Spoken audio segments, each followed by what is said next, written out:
This is Between Hook Sets. I'm Chase and Walter from In Through the Outdoors with my partner in slime, Kurt Underhill from the Fishing Crew. You are a knothead. Yeah, well, for Pete's sake, I got to take my VRs off because I can't see through them. The batteries are starting to die. I'm like, well, all right, if everybody's going VR, AR, doing whatever, I'll podcast that way. That's not a problem, I'm like, well, all right. But here again, I can't even do that without messing it up. So I was in it earlier. I shut all of the noise down, thought I had everything taken care of, and I didn't. So here we go. That'll happen. Wow.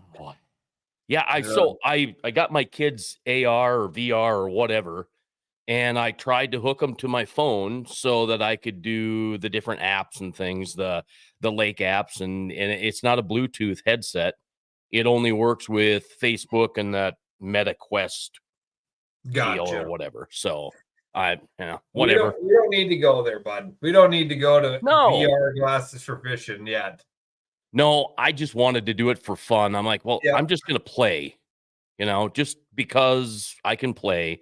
And then they were sitting on the kitchen table this evening, and I thought, I wonder if I could throw those on and start the podcast with it. And well, I did, but here again, live stuff, go ahead and mess it on up, So anyway, we've got, I think we've got a fun night planned here. Tom Sieburg, I told Tom, I said, I'm sorry. I've got my head up my butt. I keep thinking about the classic. I got to get away from it. I thought that Tom would be perfect to have on just before the South Dakota run for the MWC, so the Masters Walleye Circuit in Chamberlain. I thought that would be perfect. April 26, 27, we'll have him on. And I'm like, wait a minute, he's going to be too busy. How dumb. We need to have him on Wednesday night. And so luckily enough, he agreed and is on the show tonight. Yeah. Oh, the line's so good. How's it going, Tom? Oh, pretty good. How about you guys? Wonderful. Good. Wonderful. So for those who don't know, Tom is the reigning and defending World Walleye Champion out of Pierce, South Dakota. Yep. And how many sandbars did you hit? Honestly, we did good. We only had one close call. That was it. We were a little smarter. Well, I hate to say it that way. We did a little bit more scouting with our maps to make sure that we didn't run into stuff prior to tournament. So when it was game time, we didn't have any oops, but we had a close one time or two. I'm not gonna lie. So, and it's not, if people are scared of it, to be honest with you, it's not that bad of water. It's just, I'd say it's not forgiving. It's not Lake Oahe forgiving. Like if you miss something by a few feet, you're in trouble, And I think that's why people are scared of it. We got the Sharp Showdown. People are like, I don't even want to come there because it's scary. And I'm like, it's not scary, guys.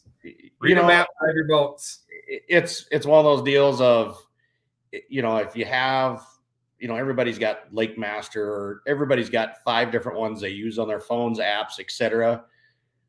And just go the day before the tournament and kind of map out where you're going to run. Where's your place you're going to go full tilt? Where's your places you can't? And then you just save the track of the areas. Okay, we can run full tilt through this area. Save it. Yeah. I mean, it's not that hard. And it's do you really have to run full tilt all the time though? Yes, in a tournament. No. Okay. Going off. It's really necessary. Yeah, there's nothing better than hearing that gas gauge go ow, ow, ow, ow, ow, ow when it's, throwing the rooster tail and scooting. But, you don't have to, but a lot of times if you're trying to skim shallow water, that's what you really do. You need to be full tilt, trimmed up, tabs. I mean, because when you're on plane and you're full tilt, that's less, that prop is down, the transom's down deeper. So you can get on top of that water and get that motor up out of the water a little bit. You can skim a little bit skinnier water. And you're not a 350 or a 400 guy either. You were running a 200. What's the new boat like, and how's that powered? So it's going to be a 300 on the new boat. Still, I think here in the next couple of weeks, I'm going to be driving down to pick it up and be doing the unveiling of what I'm going to be running this year. Super pumped about it. Been doing really good about keeping tight-lipped about it. I've been wanting to tell people, but I'm like, no, I'm just going to wait and do a video when we get it and go over everything. So, don't you love how digital stuff kind of gets in the way of fun? Like, nope, we can't just go fishing now. Hold on, we got to get a picture of that.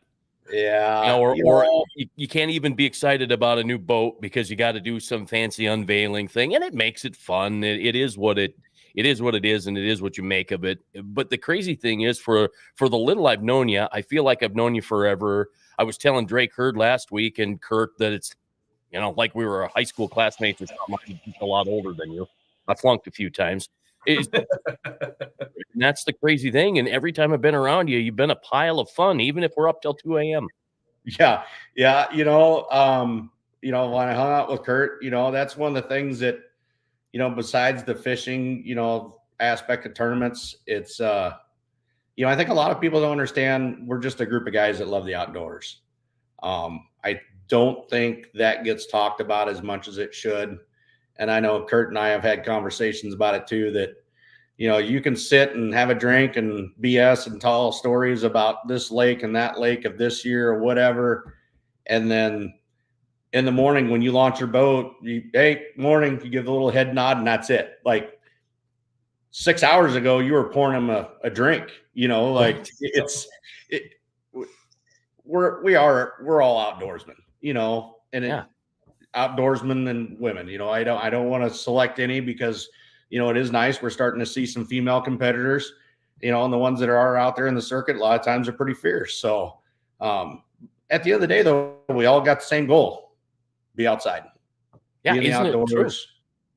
So I've hung out with you at a number of shows, and then we decide to come up north and do a little bit of fishing, and you and Grant were there. We stopped in at Dakota Lakes Lodge and Bait, where you kind of hang out and call winter home for at least 60 to maybe 90 days, maybe not so much, maybe 45 this year. Or we got there at 2 o'clock in the afternoon, and 12 hours later, we called it a day, but we were having a blast time, Mike. Yeah. It was crazy. It was, my friend Chad was with, Grant was another bonus guy there, and it was just a ton of fun.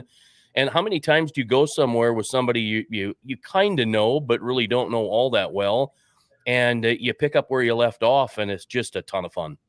Yeah, it's, and I look forward to the tournament season because I have so many tournament family.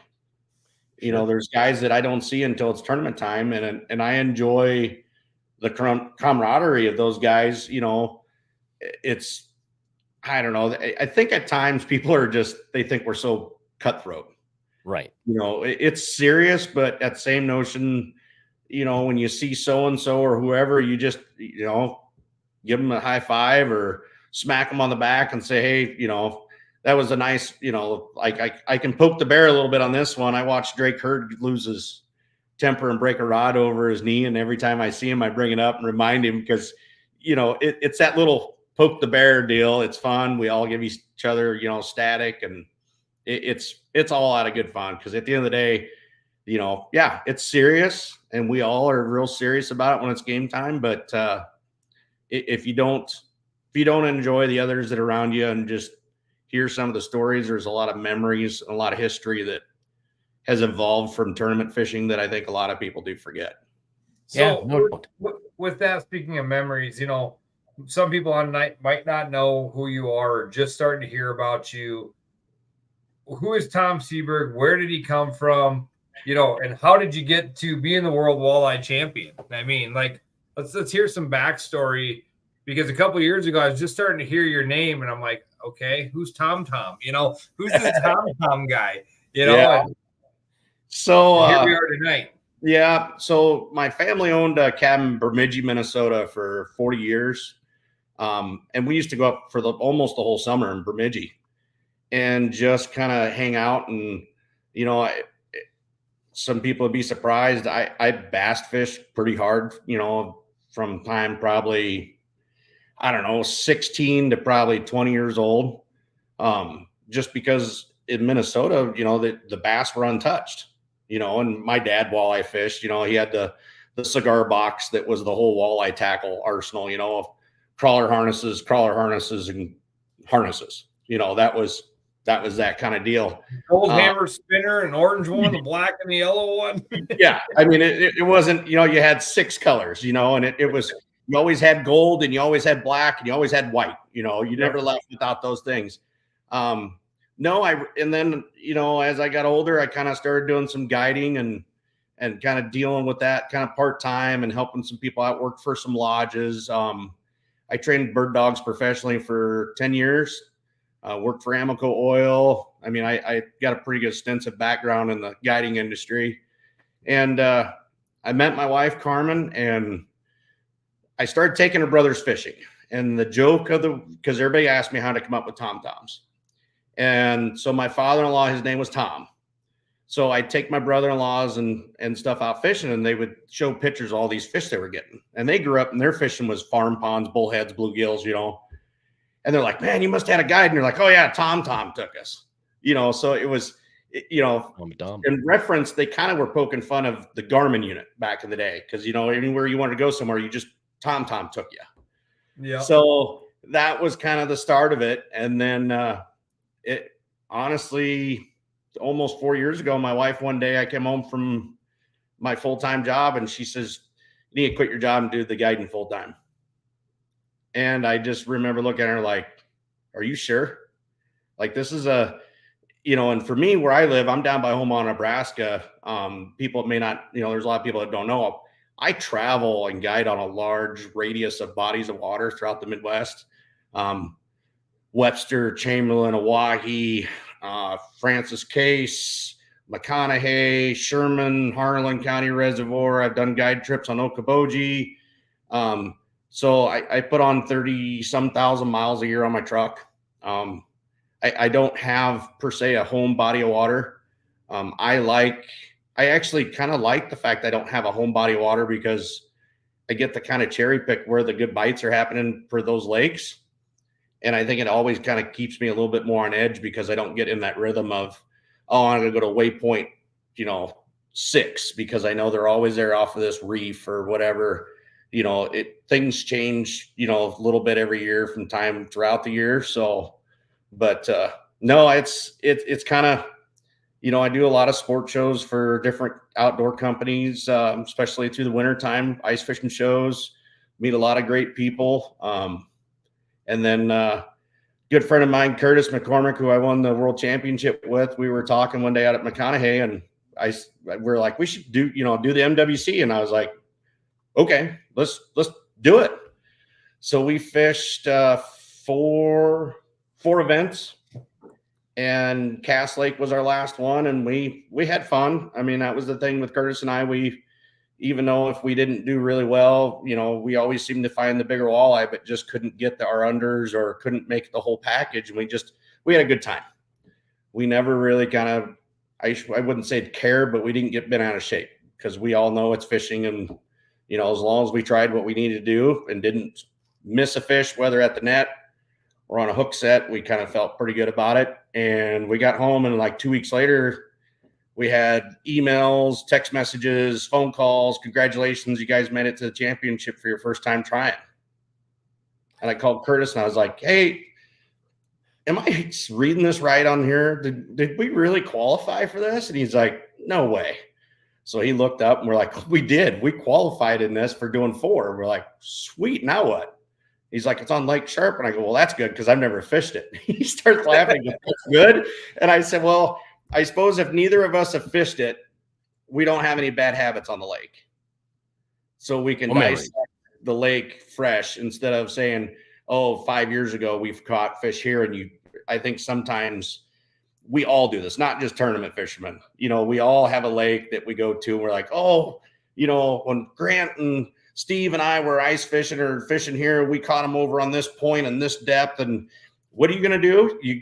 We all say we're not going to do it, but we'll get in the boat and we'll go right to that same spot. Fish memories. Yep. And it's, so I think at times that's where that helps not having some of those for tournament time. It's like, yeah, okay, so you just break down the whole body of water, but we really, the one interview, somebody's like, you really didn't. I'm like, no, we just kind of fished it. Like we didn't have a bunch of history to the lake. I think that's kind of what made it, even more special for us. We were sitting in 15th on day one, come back day two, sitting in the lead. Day three, we had one over and not our second over, and we were going in. And I remember looking at Curtis and I go, we got it. And he goes, what? And I go, I just got that feeling that we got it. And then we get to we're weighing in, and lo and behold, my wife didn't tell me. She came up, surprised me with her and the kids there for the weigh-in. So I've told people, regardless of whatever happens, I had my three kids, Jake, Jaden, Jocelyn, were on stage with me and Curtis had his kids on stage.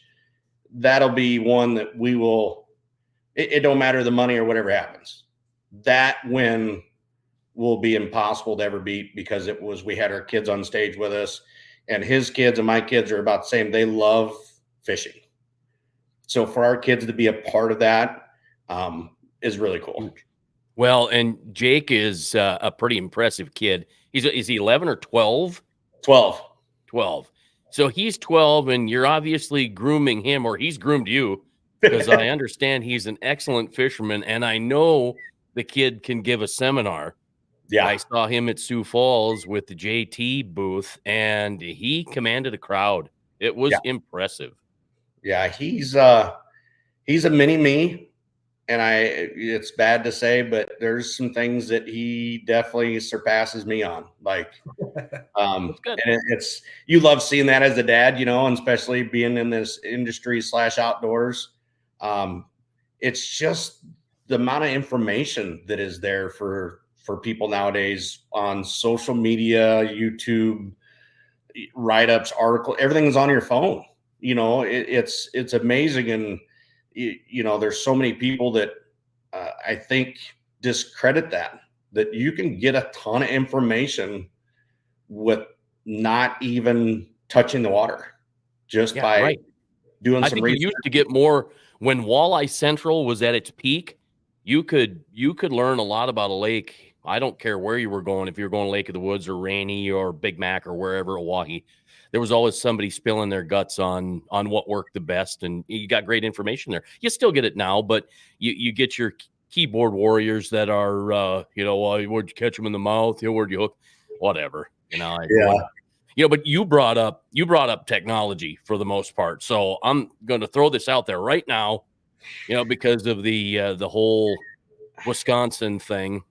And then the thing that drove me nuts this entire week, over the weekend and the week, is the young and old, and it's the old guys bitching because the new guys are using the technology. And my thought was, well, being old is a piss poor excuse for not winning, So I'm like, come on, seriously, embrace it or not. Because I would guess that Trey McKinney probably bought his Garmin or his live sonar a year after I did. And he's a heck of a lot better at it than I am. I mean, whatever, if you don't use the technology, if you don't let it teach you, where are you at? I would guess you guys, you use it, don't you? Yeah. And exactly.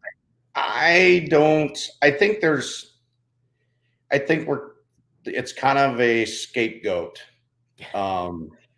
And reason why I call it that is I think it's because people say, well, it's because we don't, I remember 10 years ago we fished this lake, and in 10 minutes we could have our limits, and this, that, and it's this forward facing sonar. I'm here to tell you, I can look at a fish and I can throw a jig at it, a minnow at it, a leech at it, a slip bobber at it. And if he ain't going to eat, he ain't going to eat. And we've all seen that. And there's got to be more.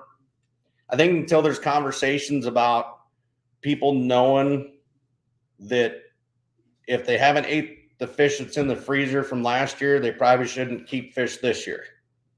Bingo. I know there's a lot of people that don't really touch on that, Yeah, but that's, and here's the deal. I'm 47 years old. I know, I can tell you stories when it was 50 perch in Minnesota, and we used to get our limit of 50s, by noon. And it was we didn't even try. And these were 10 to 12 inch perch, I think that needs to be the new Between Hook Sets motto is limits don't matter. Yeah. Right. You don't need that limit.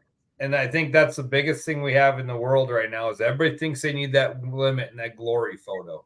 Yeah. And it's driven. It's almost to the point, if you're not posting photos as a influencer, a pro staffer, whatever somebody wants to call it nowadays, if you don't have that banner fish where your hands are here, then it's not worth it. And I think we kind of at times overlook,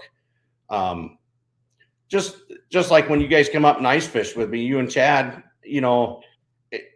Grant and we caught numerous fish. Yeah.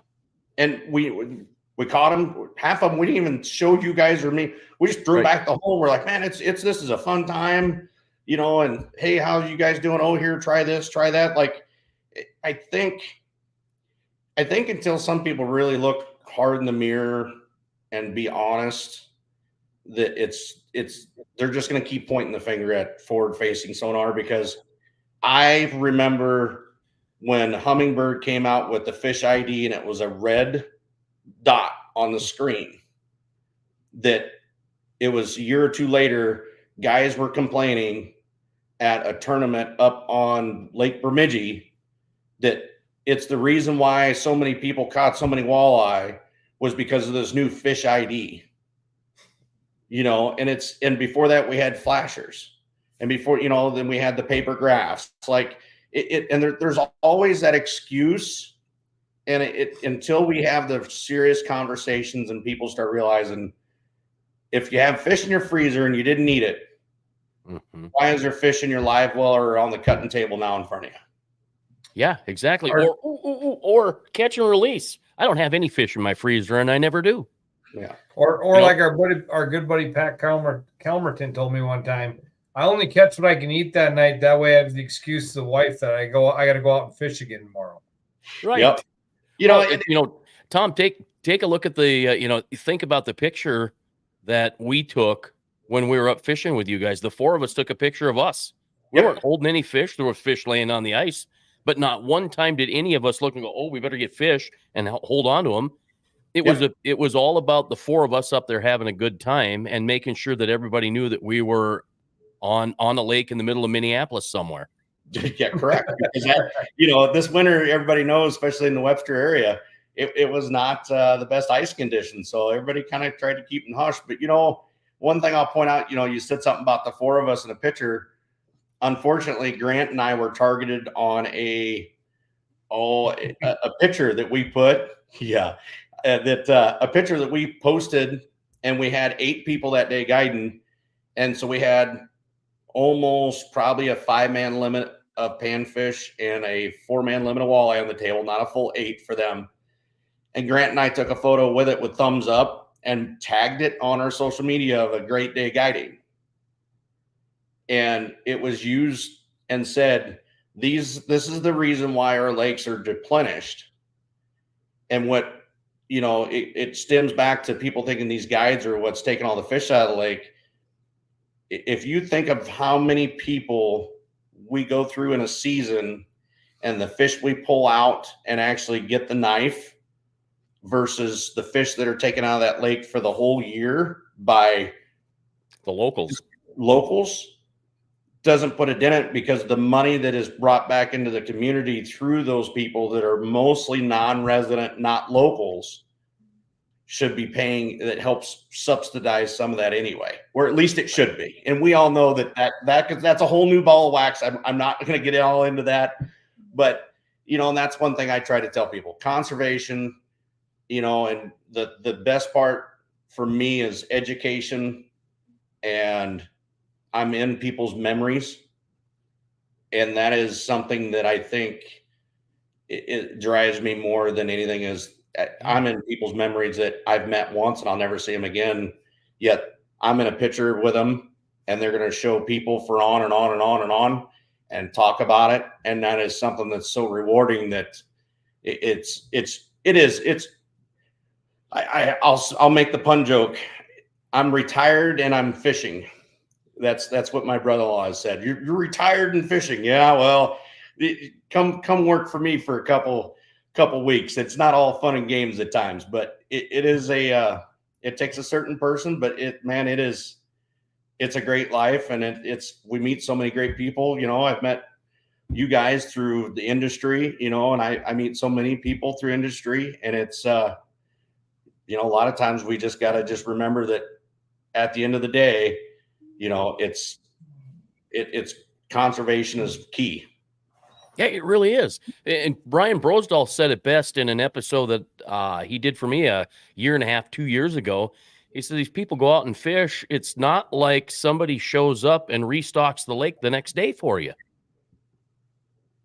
It takes a while for lakes to rebound. So I know that because of social media and because of friends and because of cell phones and because of the different technology and everything that we've got, that we're probably fishing lakes harder than we were.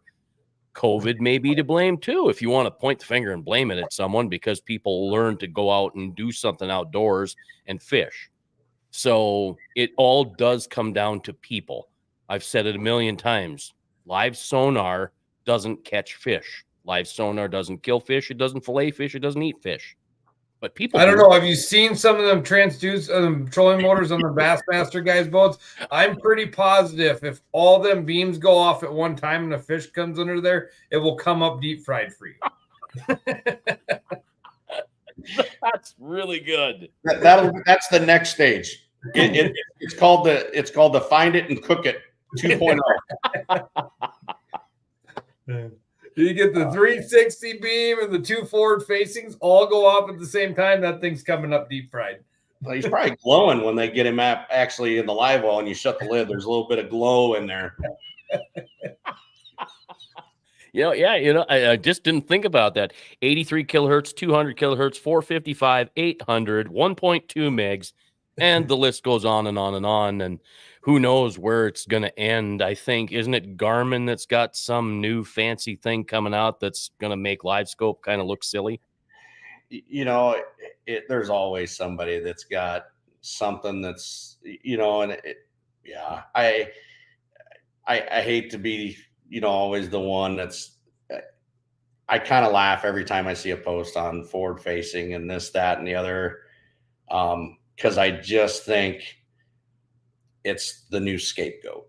And I know I'll get comments about it, but from what I see from where I'm, and that's the thing, I'm in Nebraska and a lot of people are like, oh, it's Nebraska. No, what? We have walleye down here. We just don't have the sheer numbers. Right. And we get guys that are putting excess pressure on bodies of water. And it's not from LiveScope. It's from fishing from shore in spring and fall. Mm-hmm. And they're the same ones that are posting pictures every night during the spring and fall with limits. Yeah, right. That has nothing to do with forward-facing sonar. No. Nope.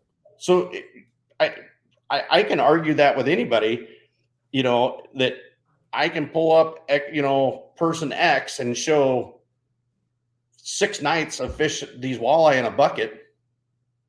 Well, he can say he put them back, but once they're in the bucket, they're your possession. Yeah, so, right. Oh, so true. He must be eating fish every night. And if that's what he wants to do, that's fine. But these are guys that are fishing from shore. Yeah. And I say it all the time. If we want to stop technology with forward-facing sonar, we should have started with flashers. When the Vexlar came out, it changed ice fishing. Oh, 100%. Spot lock, GPS maps, like that all changed it. So, I mean, why all of a sudden it's a new scapegoat, right? It's a new scapegoat. Yeah. And it's, it's just a shame because the biggest thing that it's taught me, and Jake has even said that, Dad, I didn't realize that, and I'm not going to say which fish they were, but these fish and those fish were in the same spots together. I would have never known that.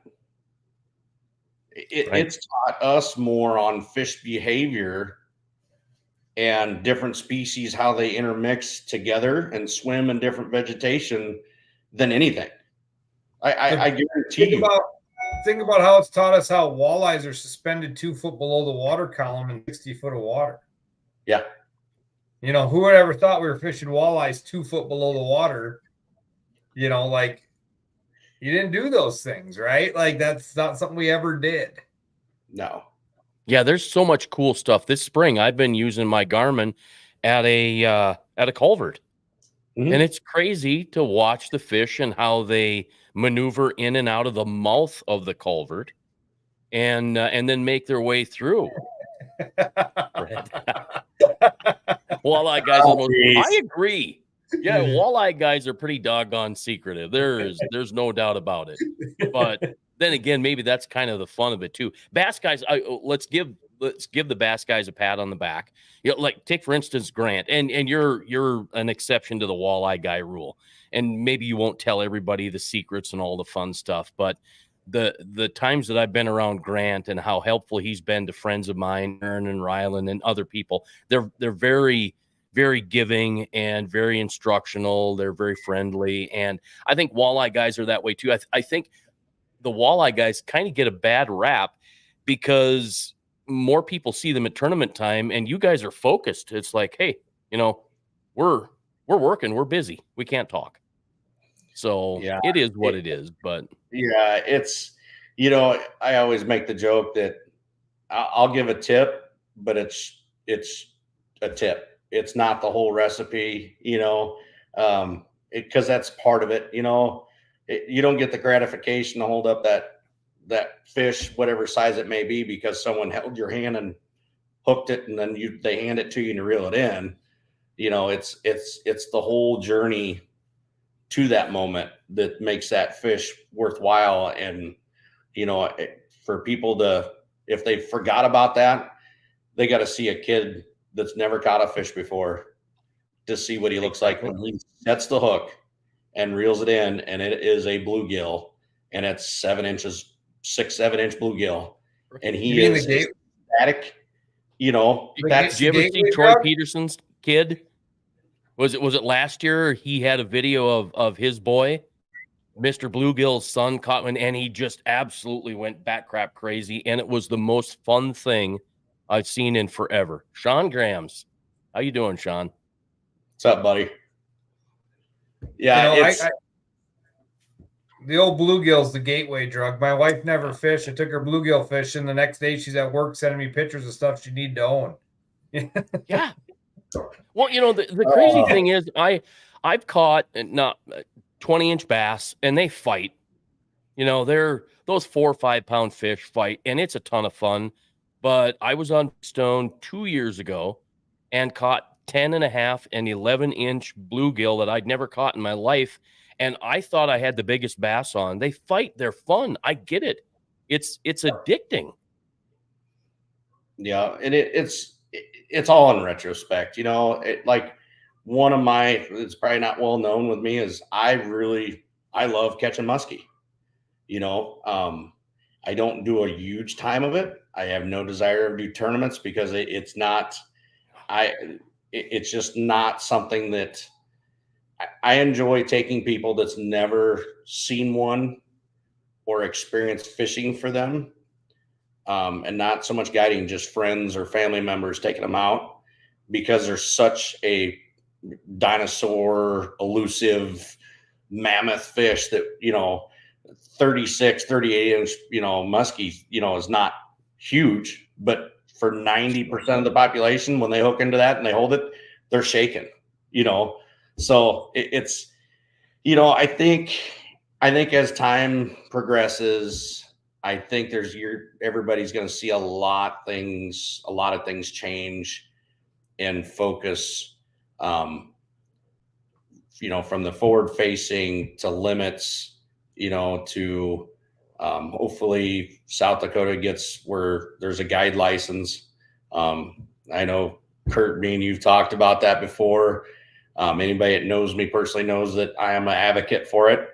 And there's a lot of people that shake their head and like, really? I'm like, yes, because we're, you know, there's things that need to evolve and you either can evolve with them and be one of the ones that are help promoting that for the growth, because, you know, at the end of the day, it's going to be better for my kids, my grandkids. I got 3 grandkids that, you know, I want them to go fish Webster, different lakes up there in Minnesota, wherever. I want them to, when I'm gone, I want them to go with their family and their kids and be able to experience what I've done in my lifetime. And I think, you know, I hope more people start understanding that it's things are evolving, and you either need to get on times with it or you're going to get left behind with it, and promote it and be a component to make the improvement, or to let it go.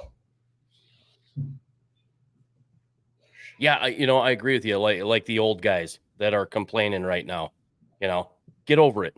Go get it, try it, learn from it, and move on. And go win a tournament and prove that you're an old guy that can still catch fish. Yep. Whatever. You know, or win the tournament without it. Said, I would like to see some of these new school guys go out and do what old Senior and them guys did with a flasher too. You know, that being said, I would like that. You know, I'd love to see a tournament. We always had a dream of doing a tournament and doing like the first day, all the technology is game, everything is game. Next day, you're in a 16-foot tiller with a flasher. Yep. You know. Yeah. And there would be, and we all know there would be some people without forward facing or without different technology, they'd be done.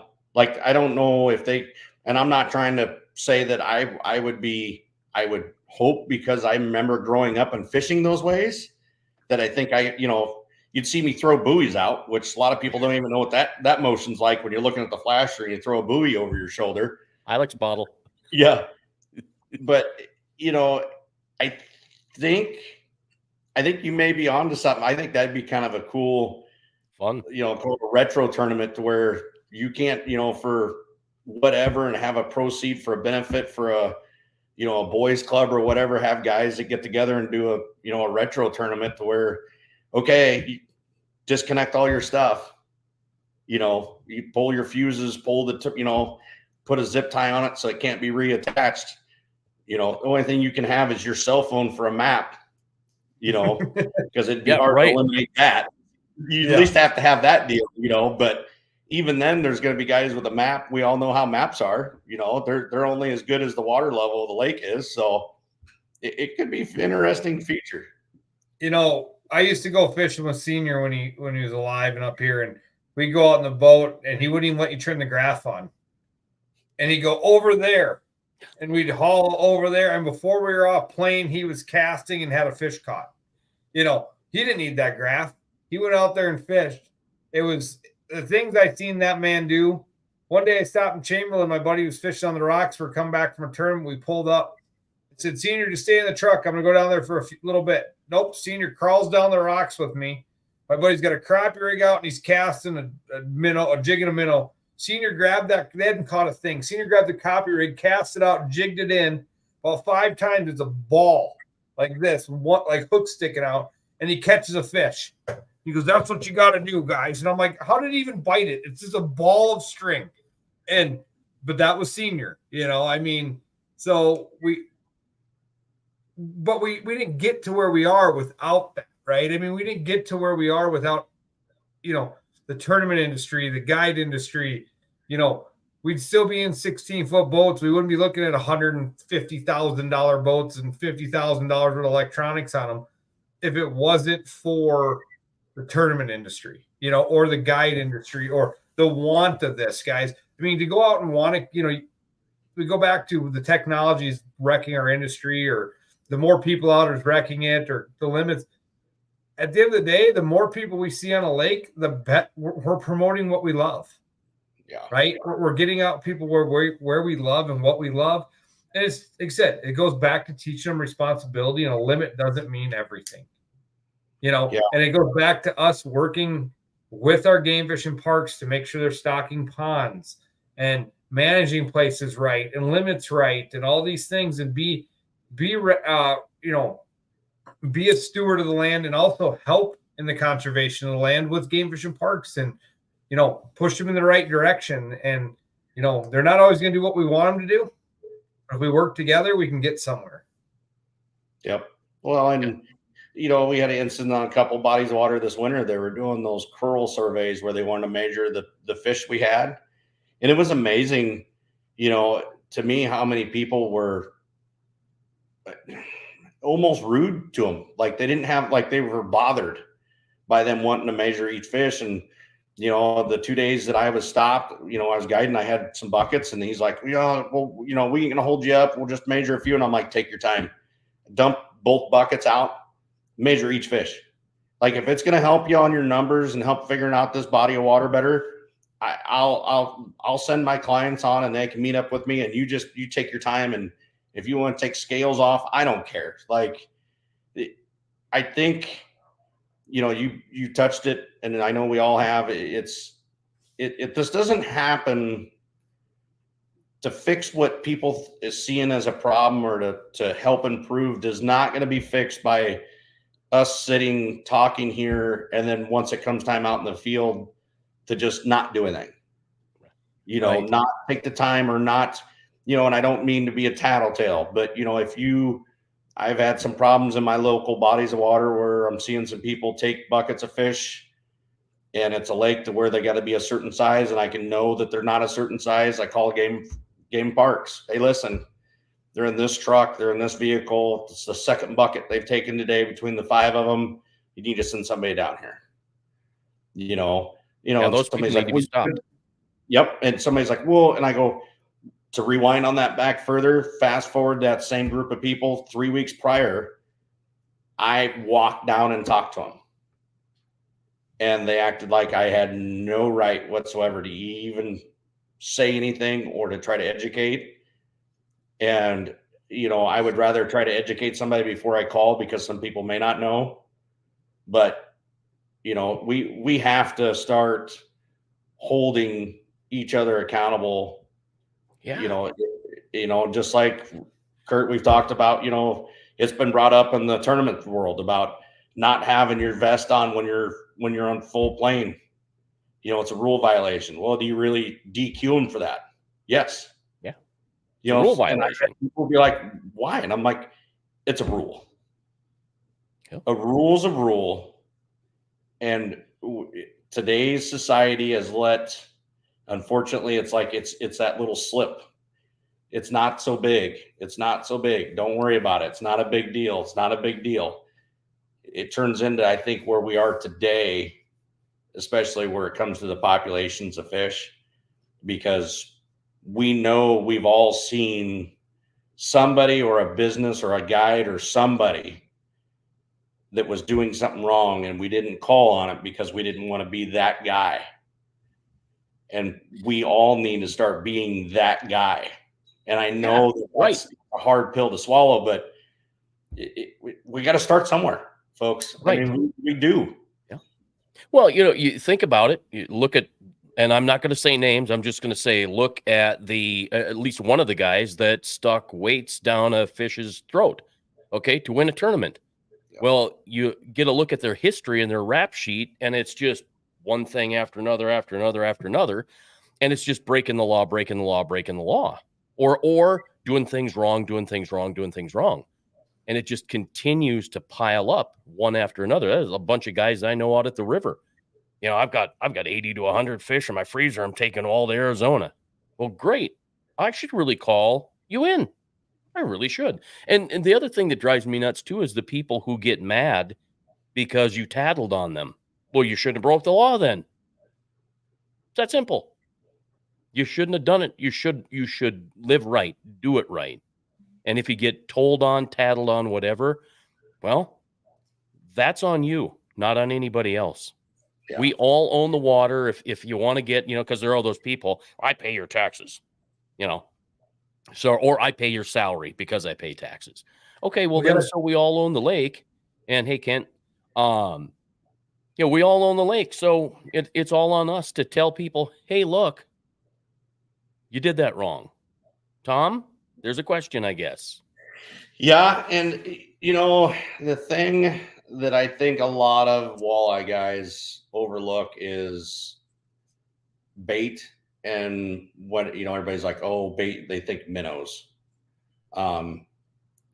I was taught a long time ago to scoop up some mud with like a little minnow scoop on the shoreline and see what kind of insects are starting to try to burrow or hatch.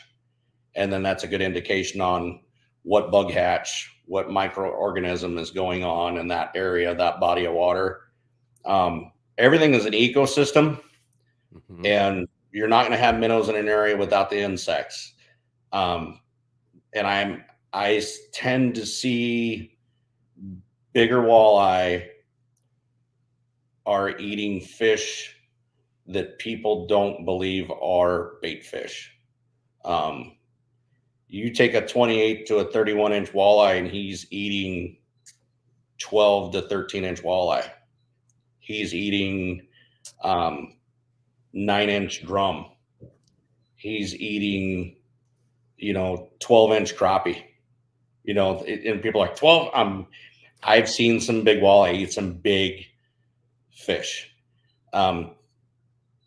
Why I bring up the microorganisms, because those fish, depending on their growth stage and what they're feeding on, all depend on that stuff. And once you start understanding where some of these fish, like your little walleye are always, if you catch, sometime if you find a pot of little like 12, 13-inch walleye, stay on them and you'd be surprised how many big 10, 11-inch perch you'll catch. It's crazy because they're eating a bug. Those walleye will eat some minnows, but their main forage is not minnows yet. I think guys are starting to see from forward-facing sonar that just how big of a bait, when you're using to catch the bigger walleyes, we need to be using. Yeah.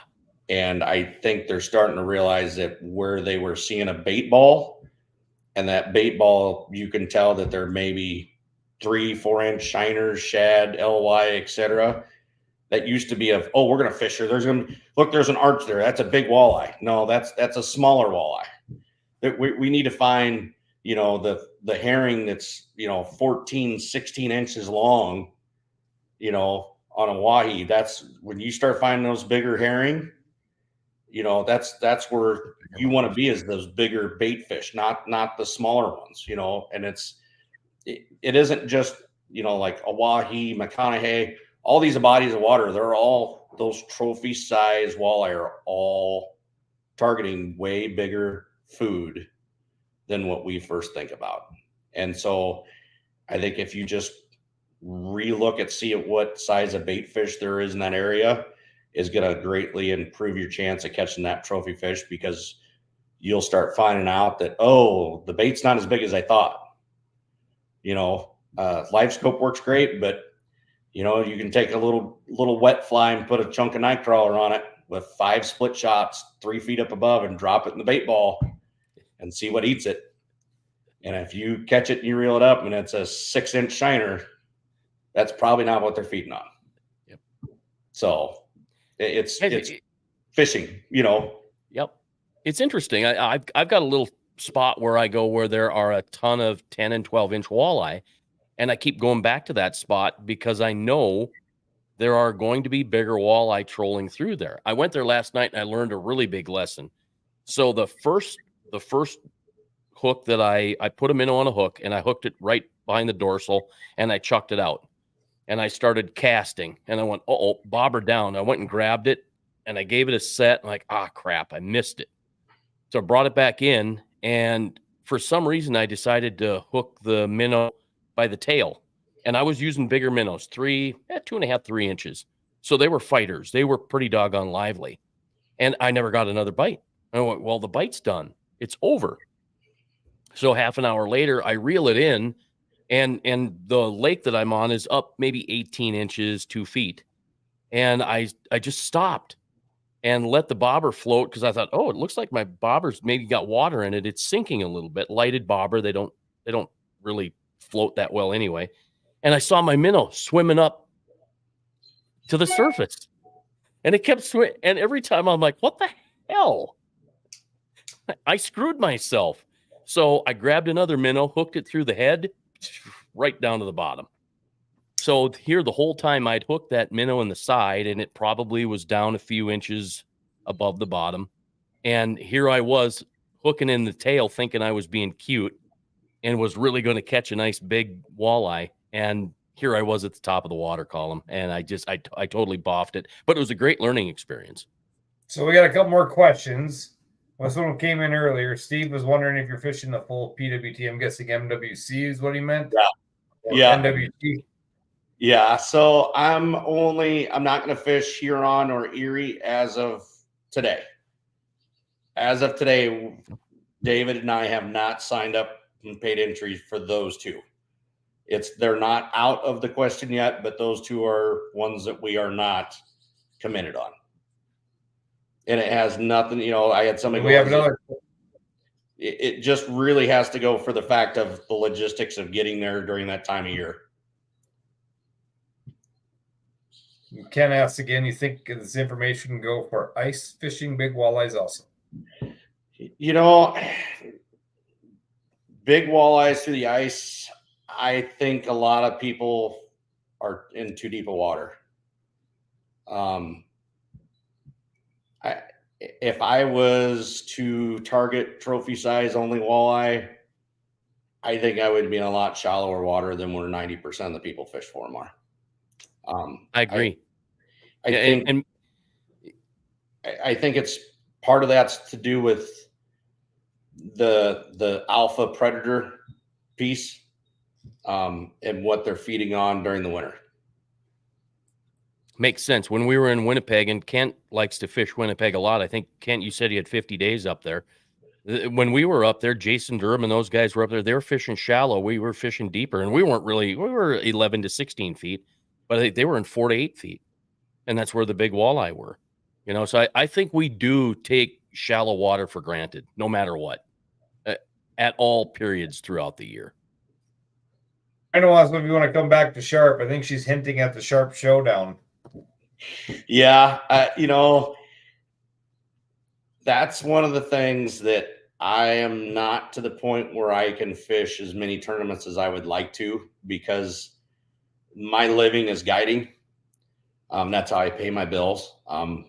Maybe as time goes on, maybe I can get more sponsors money to fish more tournaments.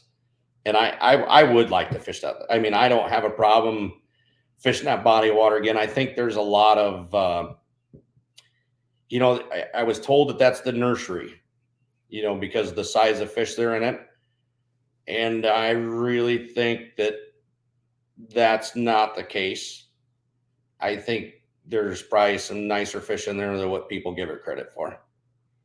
I've seen some really nice fish come out of Sharp. I would say it's a pretty fast growing. It grows them to 15, 16, 17 inches pretty dang quick. And you look at West Bend. West Bend never shuts down. They ice fish it, they spring fish it, they fall fish it, they summer fish it. It absolutely produces fish year in and year out, year round. And so, but I definitely know there are some bigger fish caught. It's not like a wahi where you're probably going to have a better odds of catching one, but I think you're right. I definitely know you're right. There's more bigger fish in there than people give it credit for. Yep. So let's just give this a quick second here, because I saw this. Actually, Target Walleye came out with their email today, and I caught this just before Brett released his. But catch and release only on Mille Lacs. That's got some people up in arms there. They're a little ticked off, I think. Yeah. Silence. There we go. Yeah. Crickets. It kind of makes me sad. I remember when I was, and I hate to be the guy. It's my age, I guess. But I remember 10, 11 years old, we would go and get our limit. My dad, my mom, my sister, and I, in a 16-foot aluminum with a 9.9 on it. We didn't go very far offshore. Let me tell you, it's probably the right thing based on what their numbers are. I guess that's not, I guess I'm more speechless because that's a lot of money that's going to leave that lake. As far as the guides and resorts is to the point that I probably go, ooh, more than anything. That makes sense. I'm thinking, I'll still wish to fish it. I don't know that I will. I haven't done it for years, but I catch and release anyway, so it doesn't matter to me. But you hit the nail on the head there. Guiding and probably some tourism too, because people do like to keep fish. I'm not going to hold that against anybody. That's fantastic. So we're getting towards the end of the hour.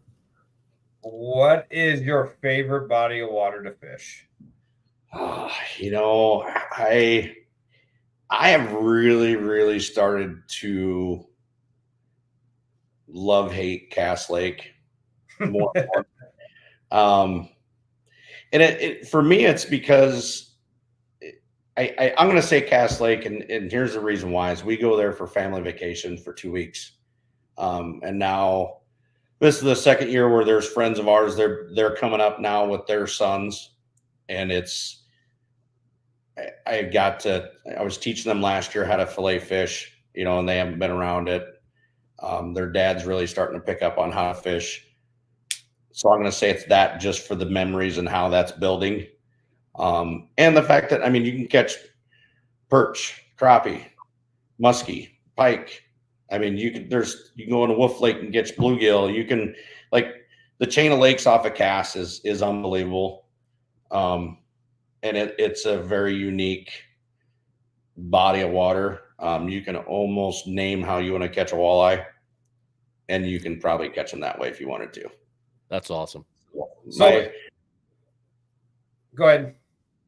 And if I had to have a default, I would say McConaughey spinnerbait walleye.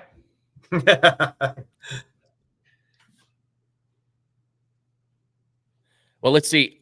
Before we go, real quick, you also hunt, and you had a chance to take a big hunt, and you got red stag and an elk. Tell us about that quick. Yeah, so I was very, very fortunate enough to have a wife that for some reason supports my crazy addiction. And for a 40th birthday present, we went to New Zealand, and I shot a red stag with a bow and an elk with a bow. And then she got to harvest her first ever fallow deer with a rifle while we were there. Awesome. Unbelievable scenery. I got a few hunts that are in the memory banks that are top, and that one will be hard to top. For a bow hunter, that's, there's so many in, Fred Eichler and all these guys, in Easton Bow Hunting Magazine back in the day, everybody talked about going and shooting a red stag in New Zealand as an archer, because that is just, once you get that is kind of the pinnacle of I literally came back and sold my bow a year later, and I don't bow hunt anymore. Wow. It's, at the time, I think it was number 15 in the world. It's shoulder mount in my basement. I got a couple deer on the wall, but that hunt, and my wife was beside me on both of them. So how big was it? I don't remember the score. I can send you it's behemoth. There's plenty of pictures on my social media.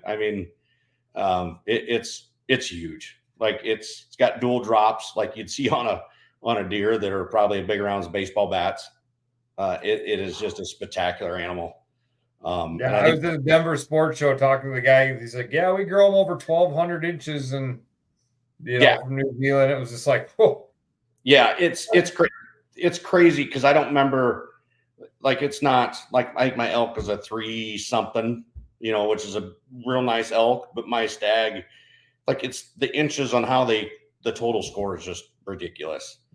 But when I looked at these guys' pictures and seeing this, this 1,200 inch, they're just junk everywhere. Yeah. It's not like a nice, cool rack. It's a cool rack, but it's not big. It's just junk everywhere. Yeah, it's true. And that's where I have to laugh, because I had an option to shoot one that was bigger. If I would have waited, because we did see some bigger ones on the ranch later. But I really, with this having dual drops, being a deer hunter, Like that was when I seen it had dual drops. I'm like, oh, I gotta have that. And awesome. he was like, that's not gonna like. He was almost kind of insulted that I wanted that one and not, to try to go after one that didn't have the dual drops. That was more of the red stag kind of rack build. And I'm like, nope, that's the one I want. So that's awesome. So hey, we're at an hour. Question before we go. How are you feeling about the 2025 Worldwide Championships on the Mahanadu chain? Alex. Never been there, so I'm almost kind of excited for it. It's been a long time since the big tournament's been up there, and it's going to be interesting. I fished that quite a bit. Got a bunch of friends from up in the Alex area, and got some friends that got cabins on the lakes, and I heard that announced. I called him, and he's like, when's the last time a big tournament's been here? And he goes, I can't tell you when, man, but it could be cool. That's a cool area. Yeah, it's I know, like you said, I know quite a few people that do fish that and love that body of water. I personally have never fished it, which kind of makes me excited because it's a new body that I get to put on my list of lakes that I've fished. Hopefully, as long as I'm lucky enough to qualify again this year, David and I, we're going to give it a try, see if we can't qualify for the championship. But it'll be, I think, anytime there's a new body of water in the tournament world, I think is good for everybody. Yeah, that one kind of threw a curveball when I saw that one announced. Yeah, I'm not going to lie to you. When I seen it, I kind of scratched my head and went, how did that get there? And I bet you people had to Google, what the heck is this? Right. Yeah. Greg Hurd. Yep. Oh, yeah. There was quite a few people that were like looking on their phone and expanding the map. Like, is there even a map chip for this lake? So it'll be interesting to see. No doubt. Hey, Tom, it's been great having you. Thank you very much. It's great seeing you guys like always again. And, hopefully we can always, all of us, keep trudging forward and help improving and keeping this great sport alive for kids and grandkids and doing our part. So I appreciate it. No doubt. Appreciate you. Hey, good luck this summer. Excited to follow along. Can't wait to talk to you later, bud. Awesome. Thank you guys for having me on. Thank you much. Have a great night.